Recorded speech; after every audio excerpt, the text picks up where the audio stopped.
of applications that they can do in order to enable better public services, to deliver services to citizens in a faster, more transparent, more reliable way. And for this reason, there is a lot of innovation happening, particularly across Europe in this area.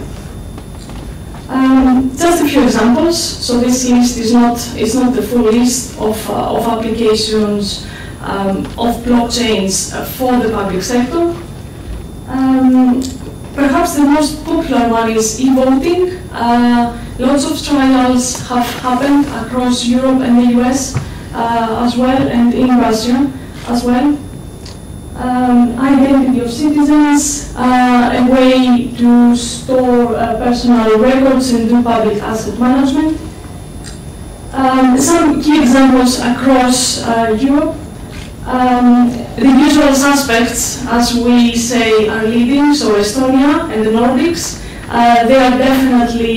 They were the first to, as formal state, to start experimenting and finally applying these technologies.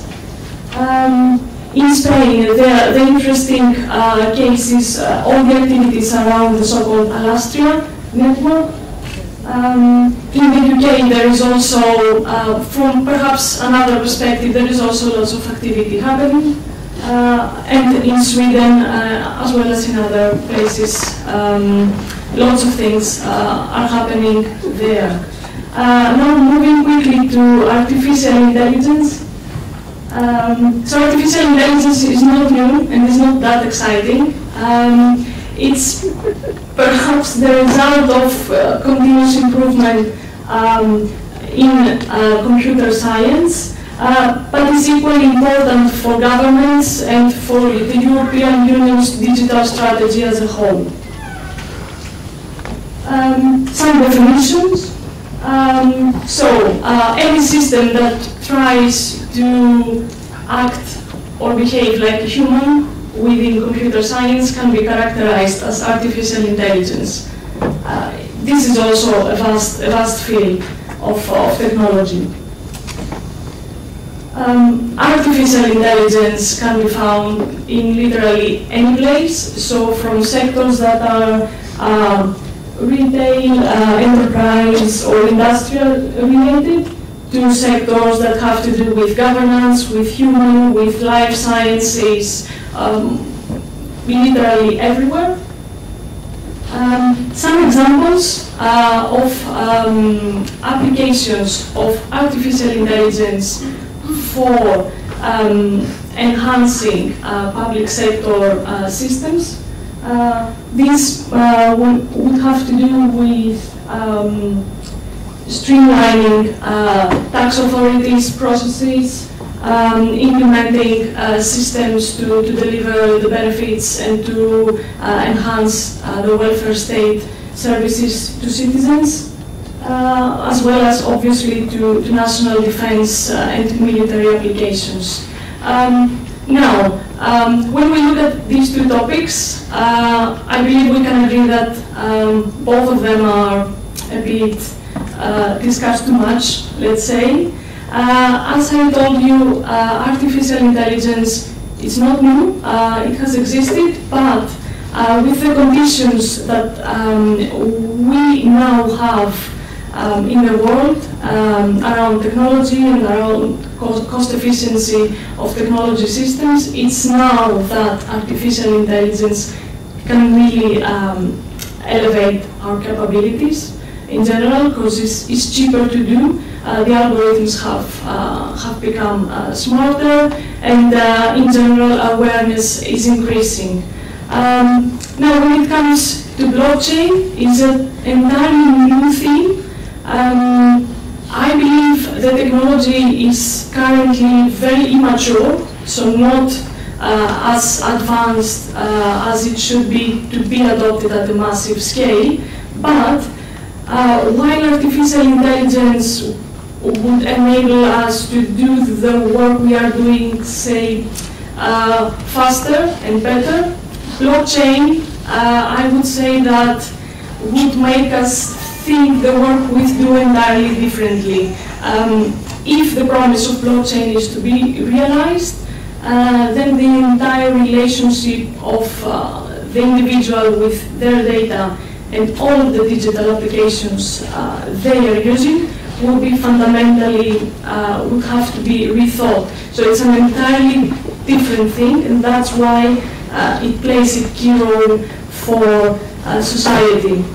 In summary, when it comes to governments and the public sector services and what they need to do in order to advance, it is a very, very diversified situation, and it is always about the very actors of this place, so the policymakers, the leaders, or the people who sit in innovation agencies of cities, of countries. It's about them, that they know the needs of their communities, their capabilities, and the stage of maturity they are, because it's quite different, really. One cannot simply compare the stage that Estonia is with the stage of, say, my home country, Greece, is when it comes to the maturity of digital governance.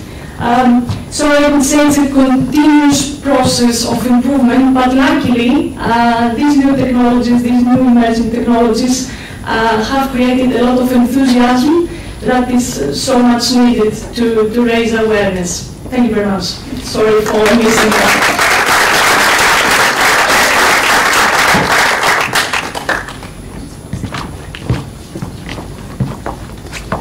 Thank you, Christina. We'll start now our roundtable. I'll present a little bit the roundtable, and then I'll invite our guests to join us.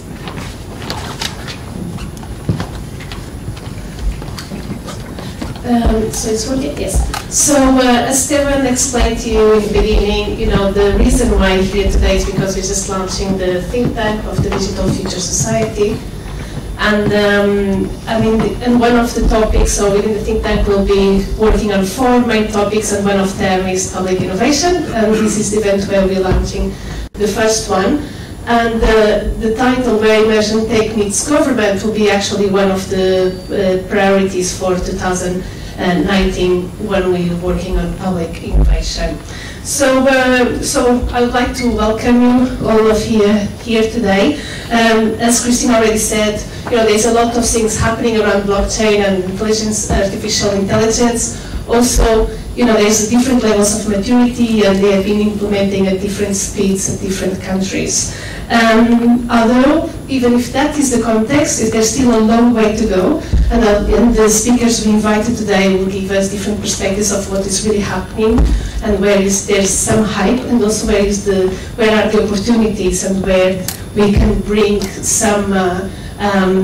some changes in the way public services are being delivered. So, in order to achieve this, I'd like to invite our 4 speakers to join me here. So we have Christina, Boyd, Ulysses, and Alex. If you can join us. So we'll have to share micros between 2, so there's only 2 micros. Okay. I'll start by introducing you.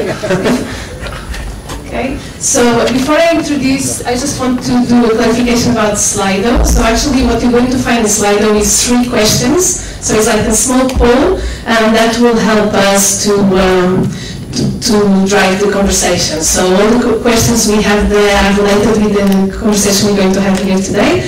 So it will be really great if you can give us your input. So it's www.sli.do, and then it's #MobileTalks, no? Okay, it's very simple. You'll find 3 questions, multiple answers. You just have to answer one answer per question, and then we'll use the results to drive our conversation. So before I start, I'll introduce you our guests. So we have Boyd Cohen. Some of you might already know him. He's quite a presence always at Smart City Expo. I've seen him a few times there. So Boyd is an urban strategist focused on urban innovation, entrepreneurship, smart cities, and Internet of Mobility. He has published 3 books on climate, capitalism, the emergence of the urban entrepreneur, and post-capitalism entrepreneurship. He is also a professor at the Yale Business School and a fellow at the Singapore University of Social Science in their FinTech and Blockchain group. And in 2017, he co-founded IOMOB, a blockchain startup seeking to decentralize the mobility sector by providing an open protocol for the Internet of Mobility. And he's also leading the Blockchain Cities Alliance, and today we'll talk about both his IOMOB project, but also the Blockchain Cities Alliance. Then we have Alex Puig. You also might know him. He's the co-founder of Master? Founder. Okay, so he's a software R&D engineer and tech entrepreneur. Due to his interest in cryptocurrencies, he founded Digital Currencies Summit, a conference aiming to debate about the economic impact of blockchain and decentralized technologies in our society. And his areas of interest are blockchain, DHE, self-sovereign ID, zero-knowledge proof, and tokenomics. You can also explain to us what that means. And he has founded the Alastria blockchain ecosystem, the first national-wide semi-public blockchain platform in Spain, and is now leading the technical team at Caleum Labs, a blockchain consultancy and development firm based in Barcelona. Christina Paziora already introduced herself a little bit, but just to give you a little bit more background information, she's a technical engineer and leads the emerging technologies research within the GSMA Intelligence, and is developing forward-looking research focused on transformation of the TMT industry, and this is technology, media, and telecoms, and wider digital ecosystem. And Christina, she mentioned as well, she has recently produced a number of reports on IoT and blockchain, 5G devices, smart mobility, artificial intelligence, and so on. So, great expert on this emerging tech. And then, last but not least, we have Professor Ulysses Cortes with us. He has been a full professor of research at the Technical University of Catalonia since 1992, working on several areas of artificial intelligence, like knowledge acquisition and concept formation in knowledge-based systems, as well as on machine learning and in autonomous intelligence agents. And since 2017, he has been the scientific manager of the High-Performance Artificial Intelligence Group at the Barcelona Supercomputing Center, and is an expert on ethics and artificial intelligence. So I'd like to thank you all to being here with us today and supporting us in launching this new topic that we'll be talking about for the next few months. So just before we start going deep in our conversation, I'd like to ask you a common question. So just to introduce you to everyone, to explain what's the relationship of your organizations with emerging tech? Where are they within this ecosystem? So just 1 minute so everyone can position your organizations and what they are doing within the ecosystem. So I have two organizations. I'm at the Universidad Politécnica de Catalunya and the Barcelona Supercomputing Center, and of course we are the ship that is leading all the innovation in Catalonia in technical aspects. So basically from nanotechnology to any kind of element of simulation, we are the leader in Catalonia. We are among the best in Europe. So we are the third facility in supercomputing in Europe, and we are the number 8 computer school in Europe, and number 25 in the whole world.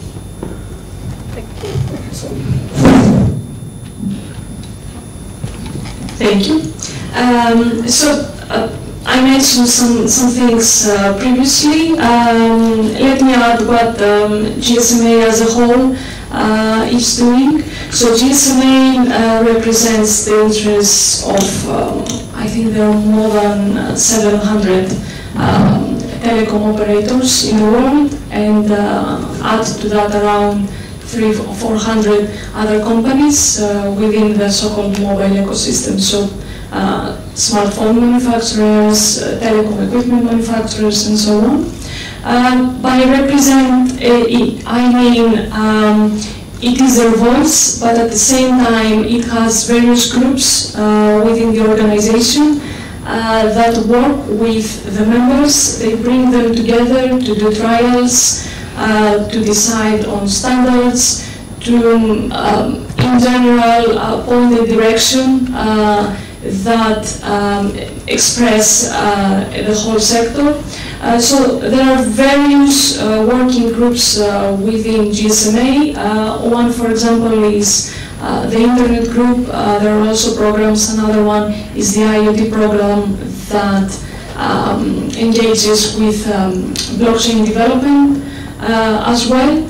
I can perhaps name a few examples. So members of, people from GSMA, for example, are involved in standardization organizations that decide standards on, say, blockchain, how we can make blockchains interoperable from sector to sector, from cases to cases. So perhaps I can refer to the policy group that monitors telecoms technology policy as well as tax policy. So they are also trying to work and bring together operators with governments and other companies in order to implement the so-called proofs of concept. So early stage projects on the blockchain. And of course there is GSMA Intelligence that monitors all this space. We do our research, we publish data, we publish reports, and of course we engage with other companies in events like Mobile World Congress here in Barcelona, but also in other events like the one tonight. Thank you, Alex. Let's keep it short so we can move on. We do things. Yeah, basically, that's it. Like I'm really so involved in technology. I like technology, so basically I'm really good at not making money. I do things still people don't want to pay for. So basically, like with technology, like right now, a lot of people get paid to talk about blockchain, but not to the blockchain. So we are the guys that we are doing blockchain. Whenever there's a project that has to be developed, they come to us. So besides that, I did last year many other things, but I'm keep busy with technology. Good. It's always good to have someone like that as well around. I won't fix your computer. Well.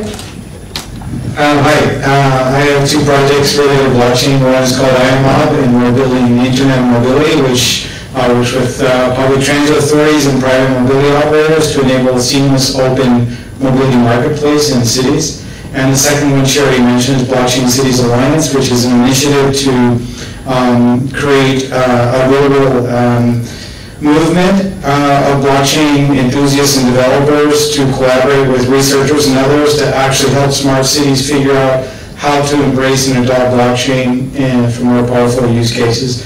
Actually, Alex is one of our initial co-founders of the BCA as well. Thank you. And so, Christina, what I find really interesting is you've been, from your position, you've been looking at what's happening across Europe and also what different governments are doing. So my question is, when you're analyzing this context, do you find more anticipation about the opportunity, or that's about not having to engage, avoiding to engage with this technology because they have fears or technical knowledge or so on? What's happening out there, and how do you see that's a tendency within governments? At a very high level, I would say that almost all of the discussions I have had as an analyst with companies, so big companies, not only operators but technology companies, they all say that whenever they have discussions with political leaders, so with governments, they say that there is a great fear of new technology within governments, in political leaders, in policymakers as well. I would say that when it comes to actual implementations, or say the actual field of innovation, so cities, for example, or ministers or ministries that have to run infrastructure projects, to work with the energy, with the telecom operators, and so on. I would say it is a mix, and the mix, it depends on the background of the country, on the economy. So more advanced economies, or more digitally advanced, like the UK one, for example. So the British public sector, I believe that all of the services there have at least one digital arm. So it's relatively mature digitally. So there is great enthusiasm, especially when it comes to things like blockchain. They really want to engage.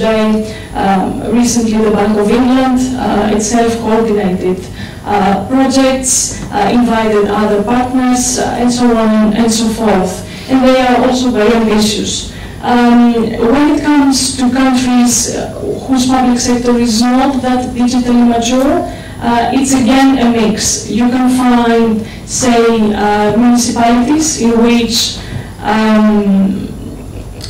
let's say, the people who work there have very minimum digital skills. So in these cases, leadership is the factor number one that plays a role in order to advance projects. And if you don't have the leadership, then nothing is working.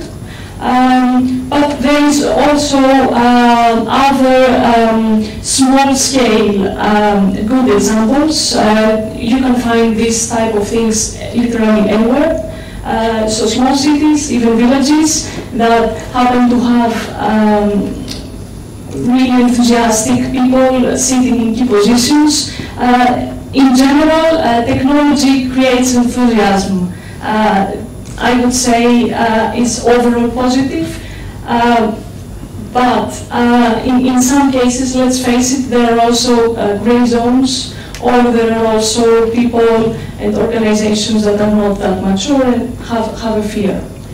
Okay, and Odysseus, before I have the big question, because usually this fear is also about the sensitivity of the topics we are dealing with and privacy of data, so all the ethical challenges. Before we go ahead with your question, I'd like to see what our audience has thought about the first question we posed them.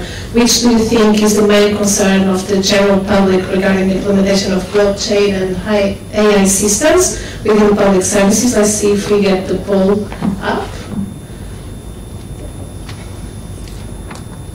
So technology, exactly.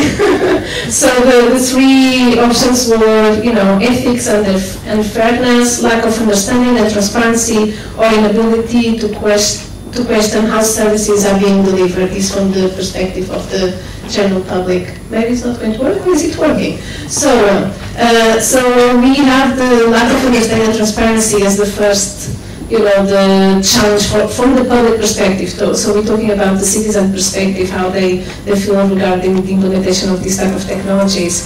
But one also the challenge is always, the transparency or the ethical values around the transparency. From your experience, what are the main challenges for the public sector when implementing emerging tech?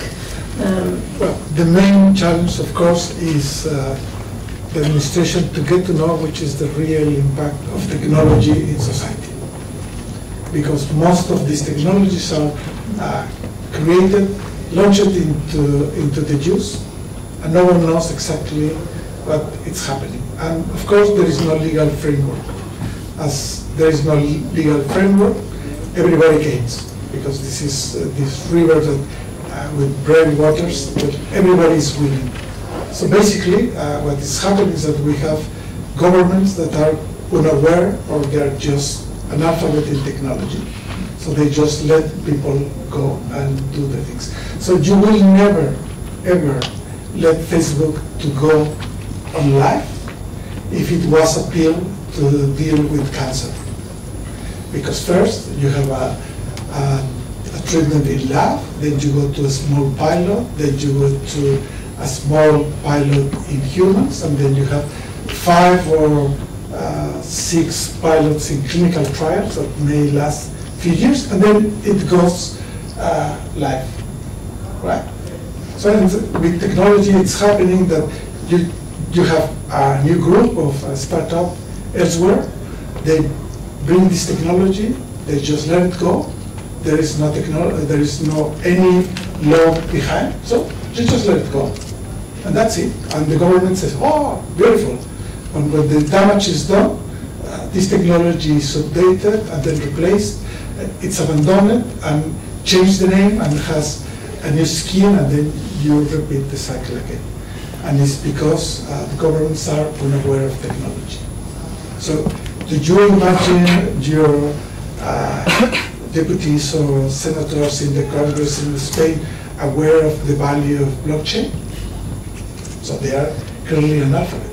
So why they have to allow the use of any platform of blockchain to be in use in Spain or AI technology? So it's just, you don't know what is going on. There is any kind of ethical agreement? Is this transparent? No. It's just technology. And they don't know. And it's in every single device. So the main issue is that they don't know. And as they don't know, that they are really unaware, or maybe you may find one that is educated, but for the rest. And also, what is clear is that most of the population is just adopting the technology without knowing what's going on, right?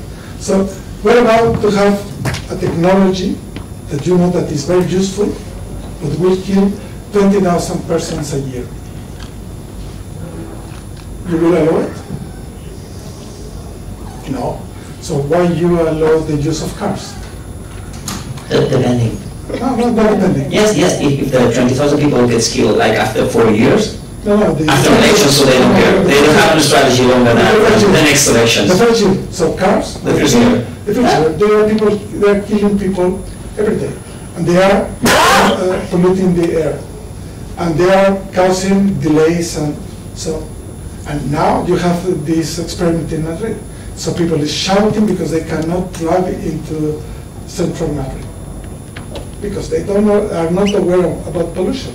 So it's about comfort or the damage on the environment and society. So people just want to be comfortable. And they don't care about the future damage or what you're inheriting to people. And it's clear what is happening is that most of the engineers, at least in Spain and in other countries, they don't have any course of technology. How many engineers are here? So how many of you have ever an ethics course? No? No. So you don't know anything about ethics. So you don't know anything about the ethics of the use of technology. So stay with the government. Because nobody speaks about that. There's no strategy. They don't care too much. Whenever there's a new technology, everybody speaks about the technology, but not about the social consequences of that technology. But I think that's the problem. But if you read Aristotle, he was already talking about it. I know. So that's the problem. So you have ignorant people that use the things without caring. And then we make the same mistakes again and again. We did somebody have the same. I do believe that this bloom of blockchain and this kind of technology is just a blooming that is created in the labs, move very fast into society, but no one knows the exact damage. You don't know how much it costs to create one of these elements of security in terms of ecological terms. You don't know. And no one tells you how much it costs. If you know the aggregate cost of creating each one of the tokens, then you have to start to rethink. And if you add the cost of the creation of each one of the tokens to the security, maybe you are not so sure that you want to adopt the technology. Maybe. You know, maybe Boyd can also help us here because he's been working with cities for many years. You know, what has been your experience? Do local governments have the necessary resources, the technical infrastructure, the internal knowledge to understand the opportunities and the challenges of emerging tech like AI and blockchain? And I know your specialty is blockchain. You know, what is the reality you find on the ground? As a general rule, absolutely not. And in fact, I think it's I don't really think it's fair to expect them to either. And like, do we really want globally ours to invest in national and local government capacity to stay at the same pace of technological change as the technologists in society and actually be ahead of the curve and regulate things before they come out and, you know, create laws around them before they come out and actually be able to create standards before they come out because they're ahead of everyone else? I don't think that's the role of government, and I think it's sort of unfair to expect that they're the pioneers of creating the tech. What I think we're seeing, we're in a phase, at least so I work in smart cities, so my opinion is that cities over time are increasingly improving their internal capacity to at least understand emerging tech. Now, it's not ubiquitous. We were having this debate before the talk today about Spain versus other parts of the world.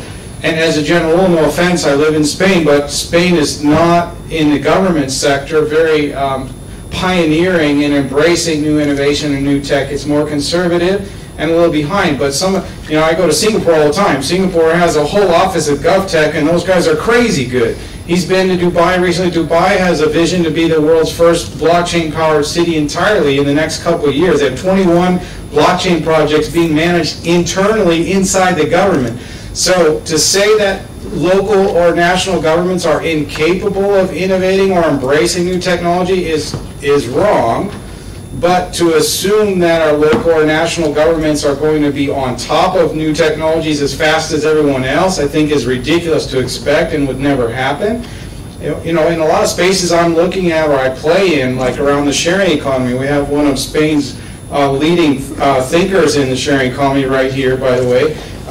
You know, sharing economy is a good example of where, you know, peer-to-peer technologies, which is, you know, is kind of what blockchain is as well. We could talk about that. But peer-to-peer technologies emerged on the scene, and they exploded so fast, way before governments could figure out what the heck was going on. And for a while, they just let it go. But actually, I think that's okay. I mean, you have to kind of treat some of these things as a sandbox and learn from them. Obviously, some things are potentially, you know, fatal, and so you need to intervene faster. But you know, Uber, we can all talk about Uber.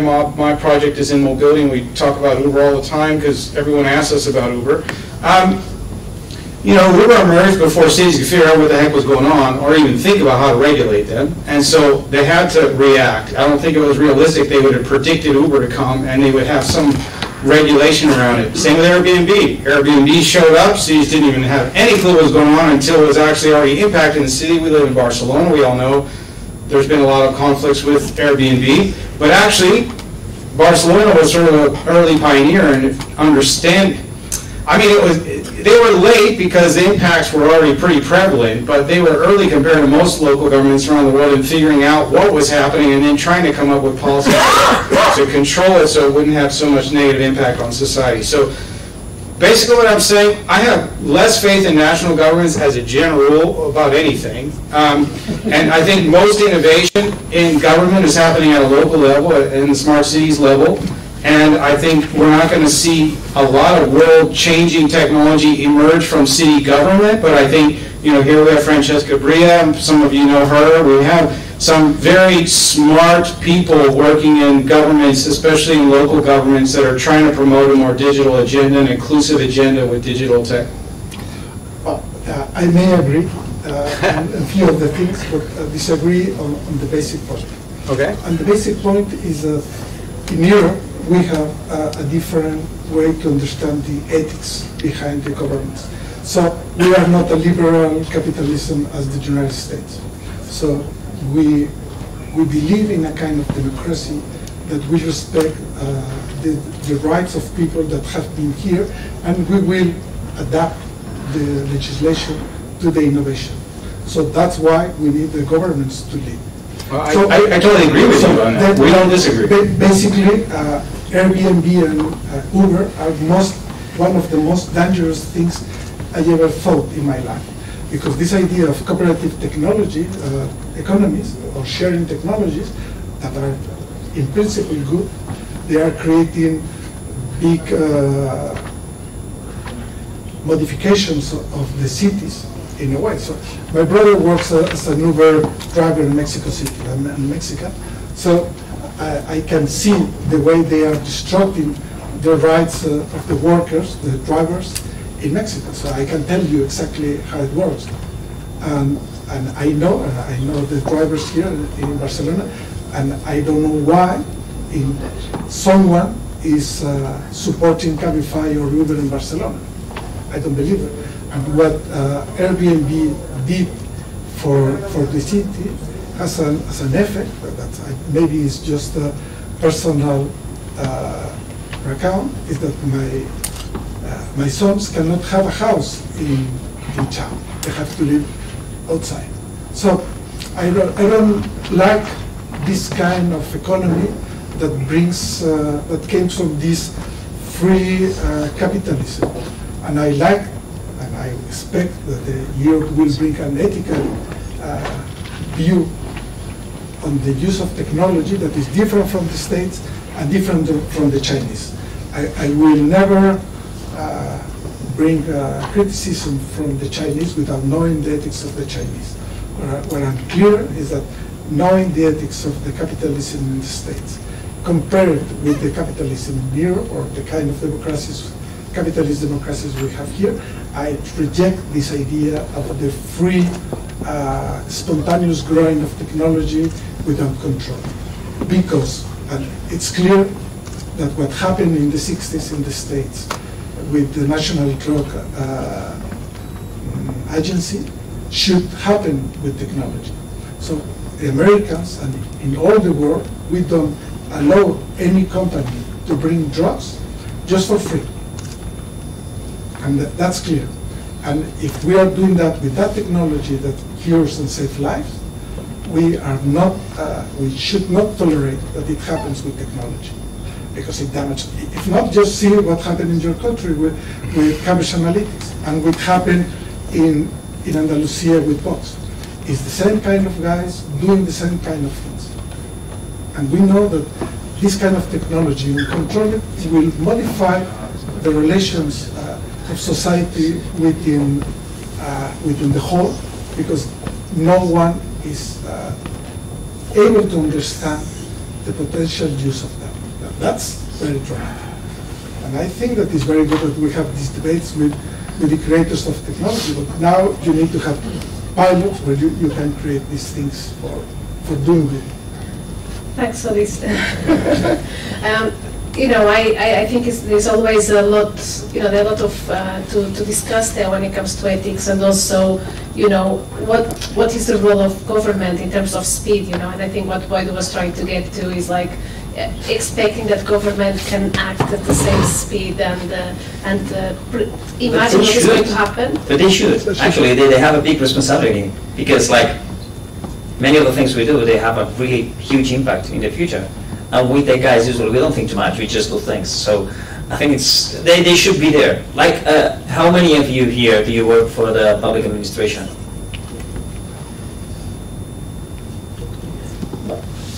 Not that bad. Usually, when I go to a lot of, it's okay, but when I go to a lot of events, like public administration, they just don't show.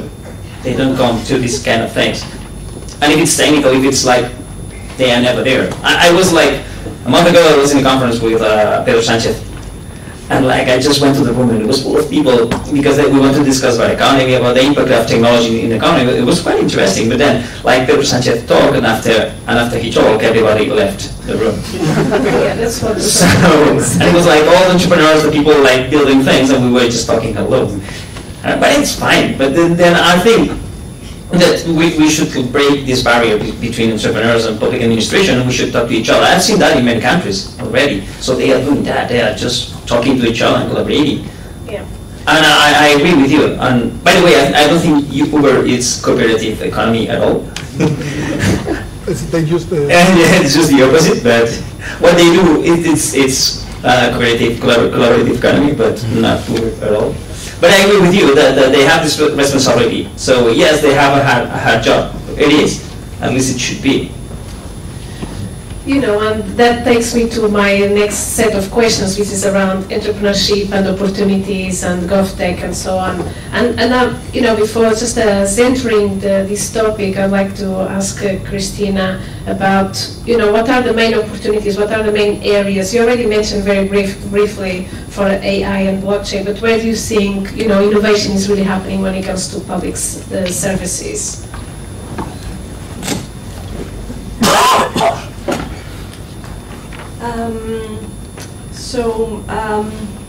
Can you hear me? It's working? All right. Where innovation is happening? I would say when it comes to, again, the more mature cities and governments, there is a trend of indeed working together with these companies. And I really like the idea of talking about smart mobility because this is a prime area where this thing is happening. We do see cases in which cities lead innovation. I know it's hard to imagine, but because of the nature of some projects, it maybe not be around AI. Blockchains, again, currently is about trials in general and only about the really forward-looking governments working on it. But if we look at examples like smart mobility, for example, we see local authorities leading innovation because an Uber or an Uber that wants to launch the new e-scooter services in LA, for example, they have to work with the local authority in order to arrange space for parking, in order to ask for the government to share data from public transport, because when you look at your app, in order for this app to be usable, you want to have access not only to Uber's data, not only to the e-scooter company's data, but also to public transport data, or to the operator of the smart parking. So cities have a unique chance, and I know this is quite ambitious for a lot of cases to happen. But let's face it, if we move, or if we look at the good practices, then there are opportunities. So they have this unique chance to coordinate innovation, to help companies really do projects that will turn out to services that improve our daily lives. If I could categorize this, I would say everything around the concept of open data. So cities can coordinate innovation around when pointing to companies how they should use the data, what type of data, and where the limits sit in this particular field. So I believe this is a great opportunity for cities again. So it's difficult to talk about governments because they're more complex structures and they're not always that cooperative or easy to categorize as well. But at the same time, I believe it's not easy to say that the public sector is not moving or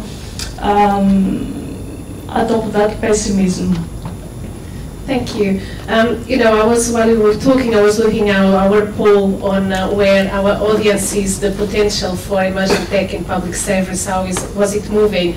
Actually, I was last week at the ICT 2019 in Austria, which is a European Commission event, and there was a lot of hype around blockchain and health comes here first. But then we also, when it comes to AI, we hear a lot on news about policy and the new system the UK is implementing, but we also have heard before about the system they've used in the US. I always wonder if the UK will do the same mistakes, but we'll have to see.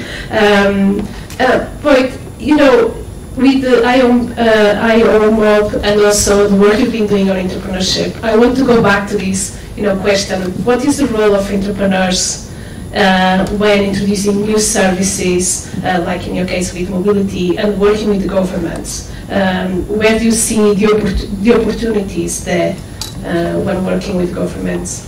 This is where I would actually sort of try to incorporate the comments of my panelists, in the sense that, while I don't believe it's appropriate to expect that taxpayers invest in building the internal government capability to innovate at the pace of the private sector, is my opinion, I do believe that cities in particular have a really powerful mechanism through procurement and other strategies to engage the private sector and entrepreneurs. In fact, my book from 2 years ago was called The Emergence of the Urban Entrepreneur. It was specifically looking at how cities are interacting with entrepreneurs in new and powerful ways to transform cities, not so much in the negative ways we've already talked about, but in ways that are sort of productive.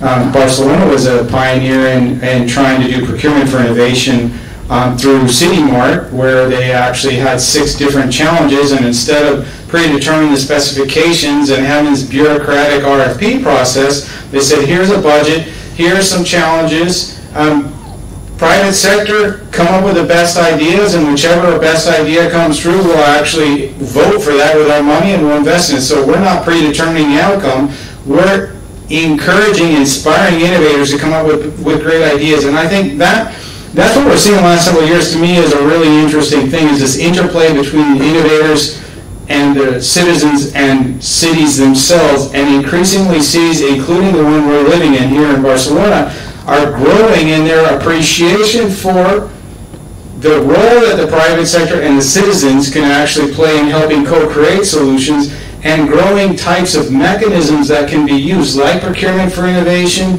There's some other really cool things. There's this project in Amsterdam I love called AMS Institute, where they have this, I call it the 5P collaboration of people, professors, private partnerships, where they engage with different actors, and they create this entity with universities where local citizens join masters and other programs to co-create solutions to make the city more sustainable, and they let the students test their ideas on parts of their urban infrastructure, and if they work, they help them turn them into companies and everything. In Boston, there's a service called the New Urban Mechanics. Again, I want to repeat, my point is not that the private sector, the public sector can't innovate, but I think the role of the public sector is more around enabling and collaborating with innovators and helping to drive innovation to solve real problems in urban areas, for example. So in Boston, they have this thing called New Urban Mechanics, founded by Nigel Jacobs, that it says, you know what, we can't as a city always know what problems there are in society or how to fix them, but our residents are really capable of that. So we're going to crowdsource ideas for solving problems we don't even know exist. So how do they work? They have residents have an office to go to, New Urban Mechanics. When they identify a problem and they have a potential solution for that problem, they bring it to the office, they say, here's a problem we've discovered, here's our proposed solution, what do you think? If the office likes it, they actually help them incubate that solution and test it on that part of the city. So I think we need to see more of this, and I think increasingly cities around the world are embracing this idea of collaborative innovation with the local startup community, with global startups, and sometimes with companies too. I do want to just comment that I don't believe, my last book was called Post-Capitalist Entrepreneurship, so I don't believe in the US version of just let everything go. But I don't believe it's fair to expect that cities can anticipate everything that's going to come and how it might negatively affect society. I think sometimes you have to let it happen or create sandboxes, which is another similar idea we're talking about. A lot of cities around the world are coming up with this idea of a sandbox where, okay, someone wants to do something disruptive and crazy, and maybe it's going to be great, maybe it's going to be terrible, we don't know. Let's give them an opportunity to test it in a really small neighborhood, in a certain area, and evaluate what happens before they launch it throughout the whole city. So I think there's a way to handle both. They're going to fuck up anyway. So imagine Facebook. You can try Facebook in a university and it works fine, and then when you go at a higher level, then it happens. So, sorry, 2 things. Yep. Basically, there is a subtle distinction that you are making that do not exist. So cities and state are the same. So there's just different scale. So the representation of the state at local level is the city. So basically, you build the organic state of the country, in the case of Catalonia, through the cities and the residents. So basically, I'm not thinking in the state as Madrid far away or Washington, D.C. far away from LA. That is one of my favorite cities because my grandfather used to live there. But the other thing is that in Europe, the idea of sandbox is called living labs.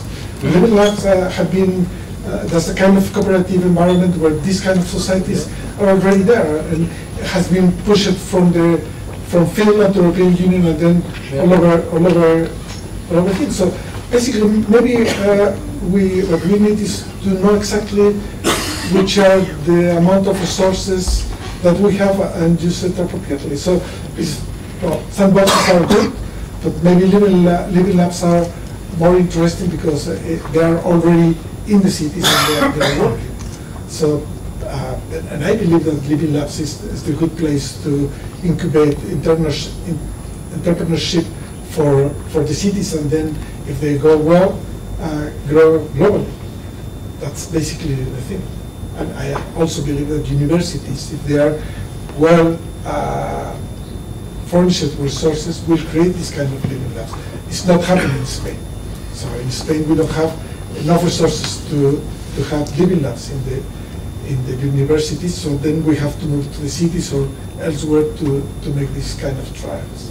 We have a problem with universities, but it's huge. I made a talk about Bitcoin, about blockchain, like in a house full of people, around 100 people, and then I told them, okay, whoever wants to work with blockchain, we're hiring people, we're hiring students. So anyone here, like last year, students want to start their bring innovation, just come to me, just keep one. So that's the kind of people that's in the university today, and we have a big problem with that. Alex, that takes me to the question I wanted to ask you. The entry point. When you're talking about technologies like blockchain and AI, is the entry point with these technologies to get into, to be an entrepreneur, to create new solutions? Is it too high, or is it about not having the right skills or not preparing the people with the right skills for the opportunities that are out there?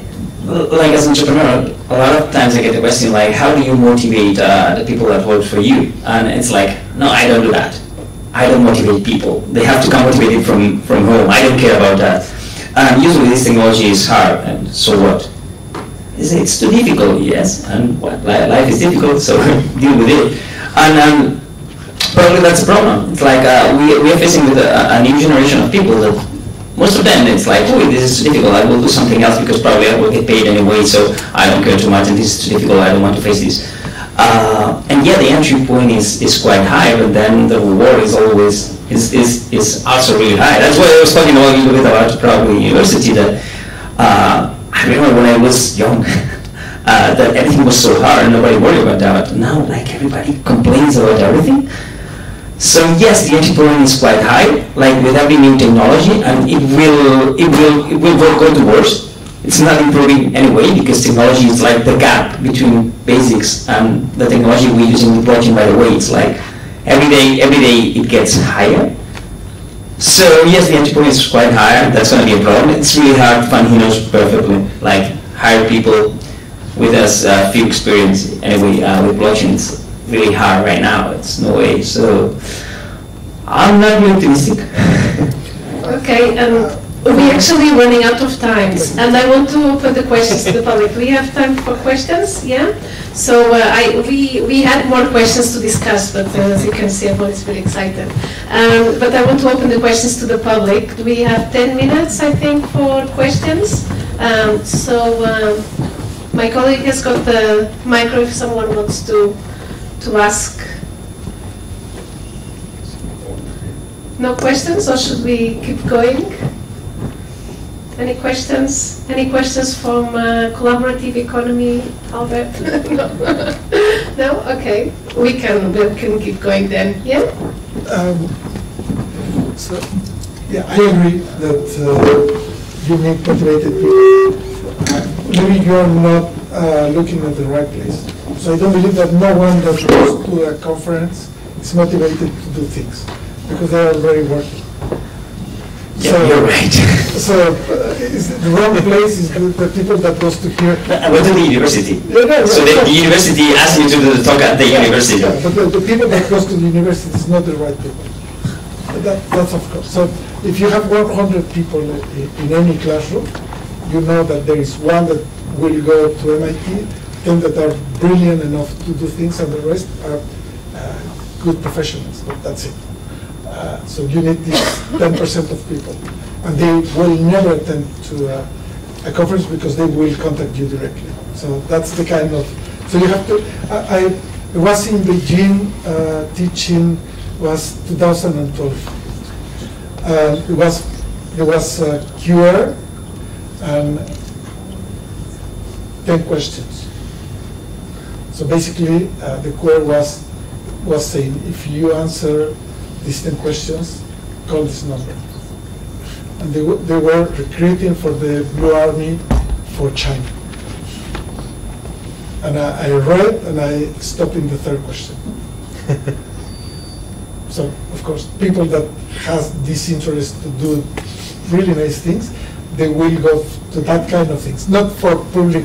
So if not, you just send your CV to Anderson, wherever, consultancy, and that's it. Because you are a computer scientist. We don't do marketing. We don't do human resources like usual. Basically, what we do is like we have a team of really nice people that they're really good at what they do, and then we publish what they do. We open source what we do, and that attracts the people. And then, as you say, they call me. Yes, that's the way. So basically, there's one thing that is related with the long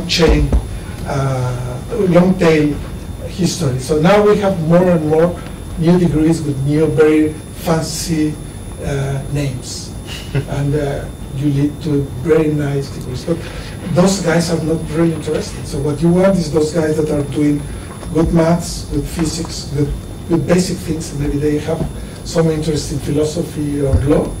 Those are the guys that you want. But the one that goes to the latest degree with the fanciest name, well, they're maybe good, but they're not the guys that you are looking for the border. We don't care about degrees at all. We don't want the titles. It's like. But, no. We had this discussion with Google once. So what you want is people that has the perfect profile of a good, well-educated people, and they are. I was a bad student. Yeah, everybody's a bad student. But just on purpose, well, I decided to take to get a 5 on each. Because I thought that more than a 5 was a waste of time, that I could be doing something else. So I had my career all with 5s. Yeah, but so you don't go to MIT, you can go to do anything, so that's it. And as we move, because I also want to keep taking us back to our topic. And before this, we were talking about the hype. And there's a lot of hype around these technologies, and we are running out of time. So I really like to know how, I can start with you, Alex. We were talking exactly about this. How do we differentiate when we're talking about blockchain and AI and what's really happening and not happening? What's the hype and what is really happening on the ground at Spain level? Well, at Spain level and European level, I would say I'm sorry, but this is hype. And then we have many conversations about blockchain that are really deep and they are not happening here.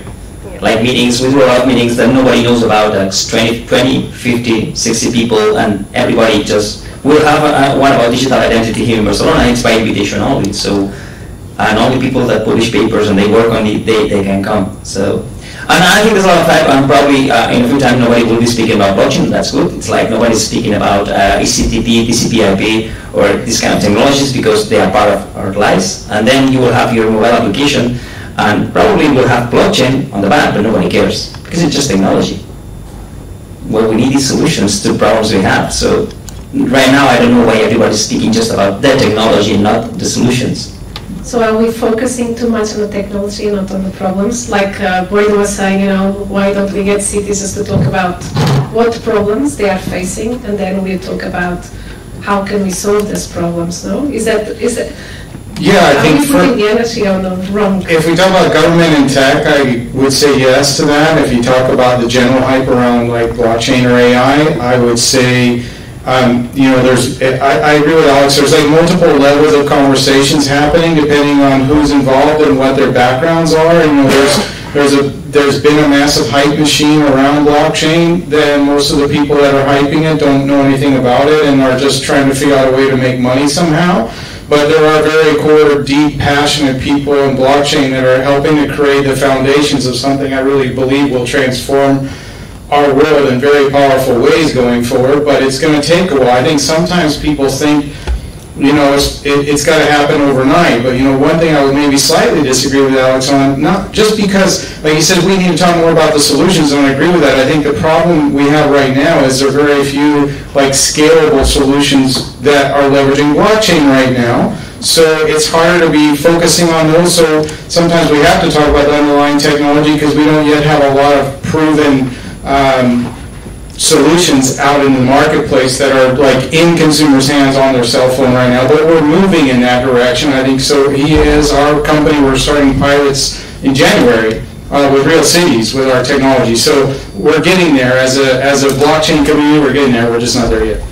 And Christina, you know, when you're doing research because you're analyzing what's happening within the ecosystem across Europe, how do you kind of, you know, how do you make the separation between what is really happening or what's just talking about something that you want to do as a government but is not really happening on the ground? I would distinguish that into things I would put on paper or write or publish, and in things I use to understand what is actually happening. And blockchain is a good example because far more things are happening in labs, in trials, than in actual projects. And by actual projects, I mean with actual real users, as in customers, or it can be citizens in the context of government and cities. Where to start? I wanted to touch upon various things.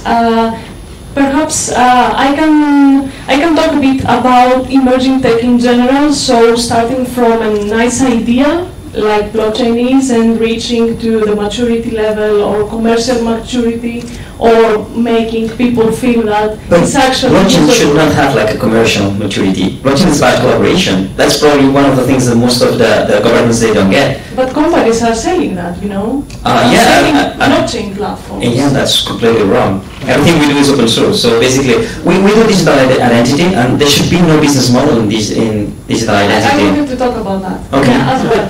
Go on. Sorry. So, in general, so not about blockchain or AI, but in general, from R&D, so from research and development and innovation to achieving a real-life product, there is a big gap.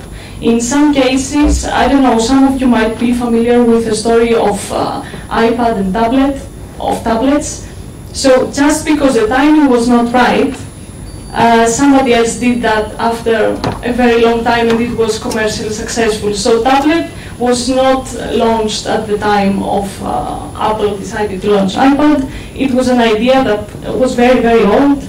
And at some point, some poor guys decided to launch that in the market, and it was a complete failure. Why?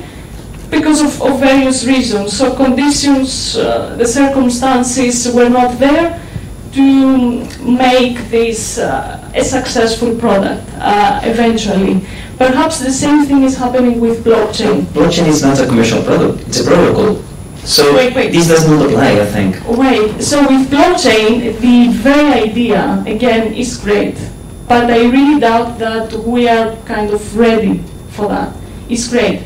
There is a really interesting project, let's say, of many companies under the umbrella of a foundation called the Sovereign Foundation. I believe you are familiar.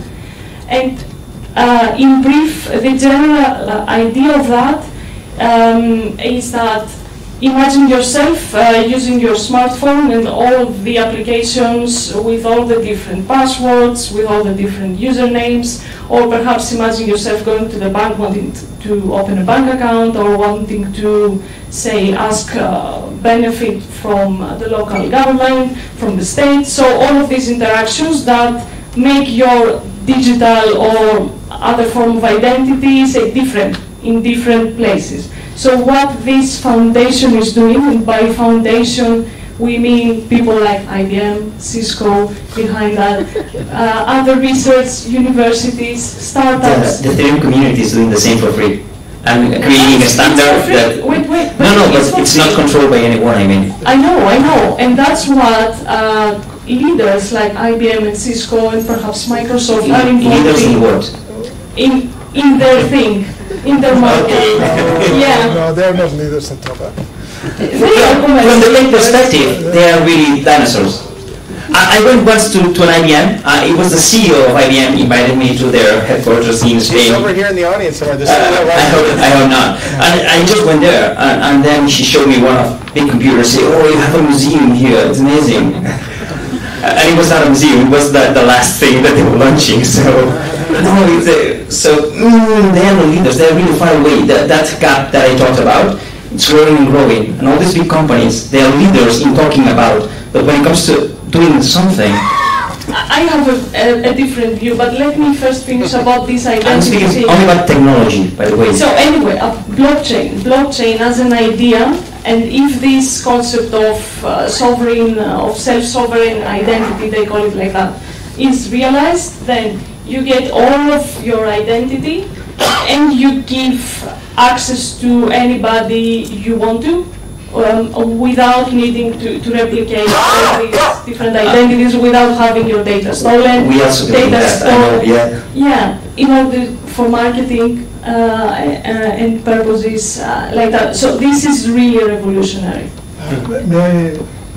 So basically, we don't need no one to save our life, not sovereignty, no one. So the only thing is that everybody that is using technology respects the law. So we have a new law that obliges anyone using your data to do that.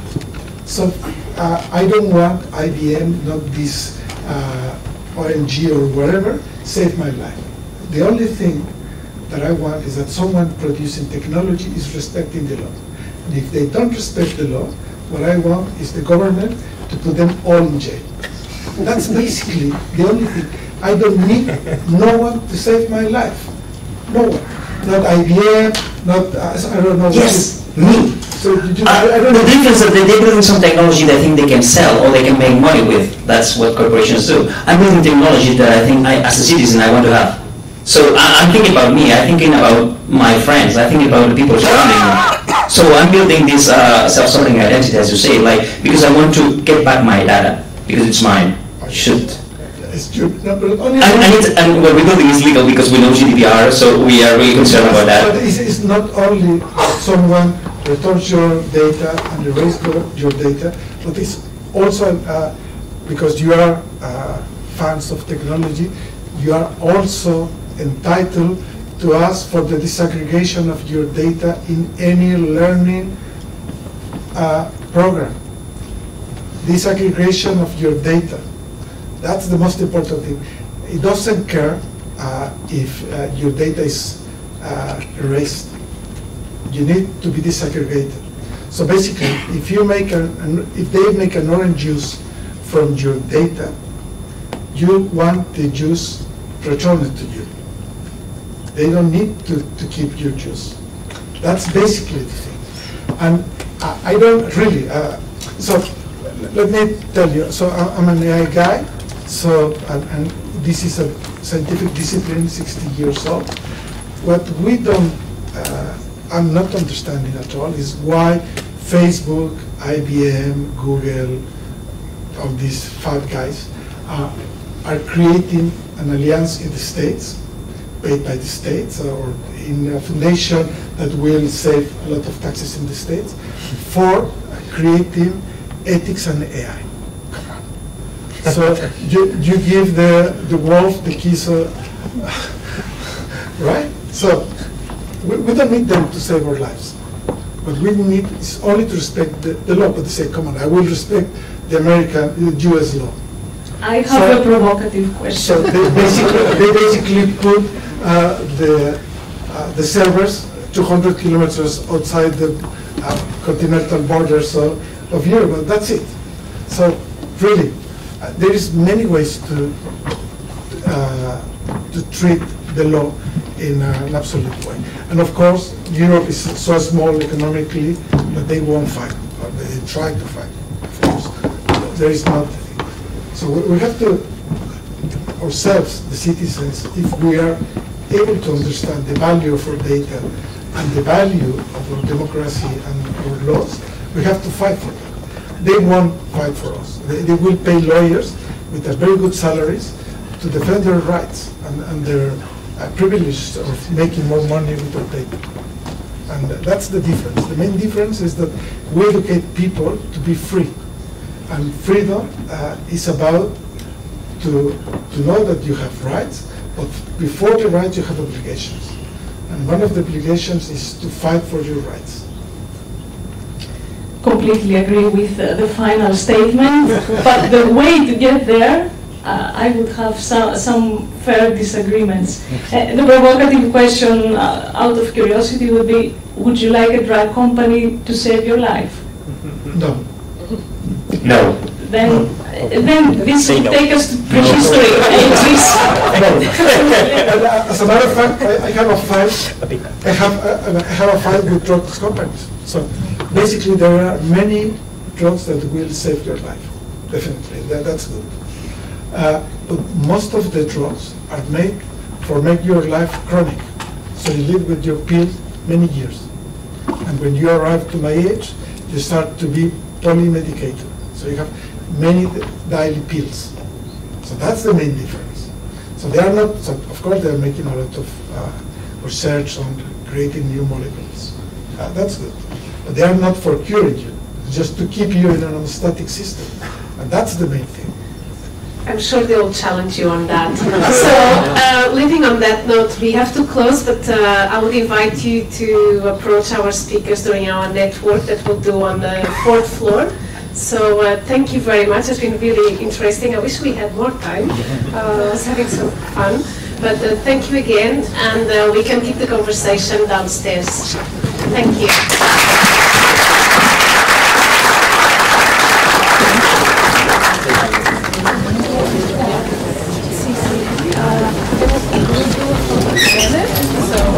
For the history. For the history?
Estamos hablando con gente de CMU para que algunos alumnos van a venir a ayudarnos a un gusto de verlos.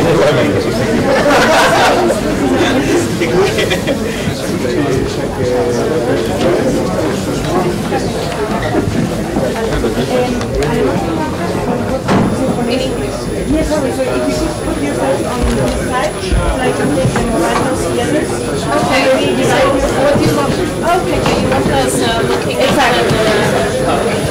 Would we move it over like this?